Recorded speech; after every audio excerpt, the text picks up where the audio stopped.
इस साल शारदीय नवरात्रि की शुरुआत 15 अक्टूबर 2023 से होने जा रही है।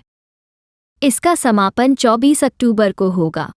24 अक्टूबर को ही विजयादशमी यानी दशहरा है। नवरात्रि के 9 दिन बहुत ही पावन माने जाते हैं। हर साल मां अंबे के भक्त शारदीय नवरात्रि के पर्व को पूरी श्रद्धा, भक्ति और हर्षोल्लास के साथ मनाते हैं। इस दौरान मां दुर्गा के 9 अलग अलग रूपों की पूजा की जाती है। शारदीय नवरात्रि में आश्विन मास की प्रतिपदा तिथि से लेकर नवमी तक देवी दुर्गा के जिन 9 स्वरूपों की आराधना की जाती है, उन सभी का अलग अलग महत्व है। इसी कड़ी में आइए जानें किस देवी की पूजा से क्या वरदान प्राप्त होता है। प्रथम स्वरूप मां शैलपुत्री, हिमालय की पुत्री। नवरात्रि के प्रथम दिन मां शैलपुत्री की पूजा का विधान है। शैलपुत्री देवी दुर्गा का पहला स्वरूप है। पर्वतराज हिमालय के यहाँ जन्म लेने कारण ये देवी शैलपुत्री नाम से विख्यात हुई। देवी का ये स्वरूप इच्छाशक्ति और आत्मबल को दर्शाता है। माँ दुर्गा का यह मानवीय स्वरूप बताता है कि मनुष्य की सकारात्मक इच्छाशक्ति ही भगवती की शक्ति है। इनकी पूजा करने से चंद्रमा से संबंधित सभी दोष दूर होते हैं। द्वितीय स्वरूप माँ ब्रह्मचारिणी, तप की देवी। देवी दुर्गा का दूसरा स्वरूप ब्रह्मचारिणी का है। ब्रह्मा की इच्छाशक्ति और तपस्विनी का आचरण करने वाली ये देवी त्याग की प्रतिमूर्ति हैं। इनकी उपासना से मनुष्य में तप, त्याग, वैराग्य, सदाचार और संयम की वृद्धि होती है। साथ ही कुंडली में मंगल ग्रह से जुड़े सारे दोषों से मुक्ति मिल जाती है। तृतीय स्वरूप माँ चंद्रघंटा, नाद की देवी। देवी दुर्गा का तीसरा स्वरूप माँ चंद्रघंटा है। माता के मस्तक पर घंटे के आकार का चंद्र शोभित है। यही इनके नाम का आधार है। ये देवी एकाग्रता का प्रतीक हैं। इनकी आराधना से आरोग्य का वरदान प्राप्त होता है। माँ चंद्रघंटा ऊर्जा बढ़ाती हैं। जो लोग एकाग्र नहीं रह पाते, क्रोधी स्वभाव और विचलित मन वाले हैं, उन्हें माँ चंद्रघंटा की पूजा करनी चाहिए।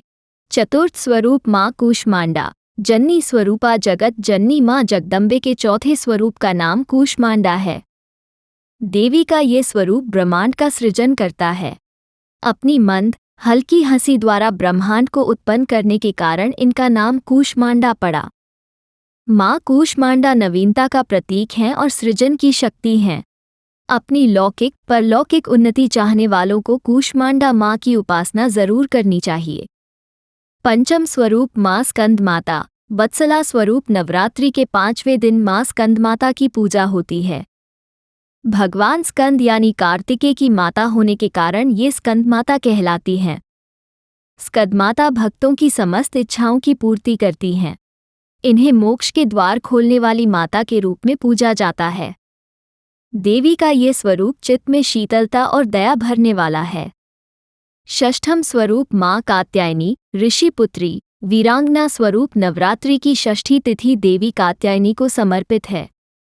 इस दिन माँ दुर्गा के कात्यायनी स्वरूप की पूजा की जाती है। ऋषि कात्यायन की पुत्री होने से वह कात्यायनी कहलाती हैं। माता का ये स्वरूप कर्मठता का प्रतीक है और नारी जाति को प्रेरणा देता है कि वह अपनी दया, तपस्या, संयम और त्याग जैसे गुणों के साथ वीरांगना भी है। सप्तम स्वरूप माँ कालरात्रि, शुभफला शुभांकरी देवी। नवरात्रि के 7वें दिन दुर्गाजी की 7वीं शक्ति देवी कालरात्रि की पूजा का विधान है। माँ कालरात्रि को यंत्र, मंत्र और तंत्र की देवी भी कहा जाता है। भयानक स्वरूप के बाद भी शुभफल देने वाली देवी शुभांकरी नाम से पूजित होती हैं। माँ कालरात्रि दुष्टों का विनाश और ग्रह बाधाओं को दूर करने वाली हैं। अष्टम स्वरूप माँ महागौरी, पुण्यतेज स्वरूप। 8वें दिन यानी कि अष्टमी तिथि को माँ दुर्गा के 8वें स्वरूप माता महागौरी की पूजा का विधान है। देवी का ये स्वरूप शिवप्रिया स्वरूप है जो उनके साथ कैलाश में विराजित हैं। इनकी उपासना से भक्तों के सभी पाप धुल जाते हैं। नवम स्वरूप माँ सिद्धिदात्री, सिद्धियां प्रदान करने वाली माँ दुर्गा की 9वीं शक्ति सिद्धिदात्री हैं।